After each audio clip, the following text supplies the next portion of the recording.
Hey mom, today made the idea of quality of life feel much more concrete, because the simplicity of a normal day at school created enough mental space for me to see how many parts of my life currently align in supportive ways. Quality of life, in practical terms, is the overall sense of ease, balance, and sustainability a person experiences based on how their responsibilities, environment, and personal priorities fit together.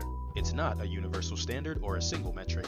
Instead, it's the lived feeling of whether a day unfolds with manageable levels of effort, whether work drains or energizes, and whether there's enough room left after meeting obligations to actually live. Looking at my routine with that definition in mind made me understand how much of my present balance comes from the specific configuration of my job, my lifestyle, and the place I'm living. As I moved through the school day, I noticed how teaching first grade in particular shapes the rhythm of my life. The work is engaging without being overwhelming. The emotional energy I invest in students is meaningful but not exhausting, and the preparation required stays within a range that still leaves my afternoons and evenings open.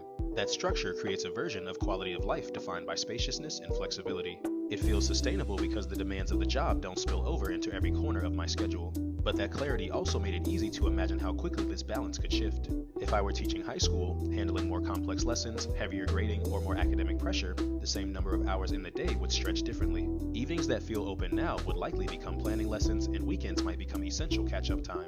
It highlights how quality of life has less to do with how much time something takes and more to do with how the nature of the responsibility interacts with the rest of life. Thinking about that naturally led me to consider how family structure changes the experience of daily living. Watching parents interact with their children at school or hearing colleagues discuss coordinating home routines reminded me that their sense of quality isn't built on the same foundations as mine. Their time is divided differently, their responsibilities extend beyond the workplace, and the emotional bandwidth required to manage both teaching and parenthood reshapes the margins of each day. If I imagine myself having that version of life, balancing a heavier teaching role with the responsibilities of raising kids, the shape of my routine changes completely. Free time becomes more structured, personal decisions require more coordination, and daily satisfaction is tied less to flexibility and more to stability and reliability. It made me realize that quality of life isn't only about how comfortable something feels. It's about whether the structure of life matches the stage I'm in and the responsibilities I carry. At the same time, today made me more aware of how strongly the environment influences the emotional texture of a day. Living in Chiang Mai provides an ease that supports the version of life I'm living. Biking around the city without stress, accessing food conveniently, moving through a calm environment, and having a cost of living that doesn't create pressure all contribute to a lifestyle that feels manageable.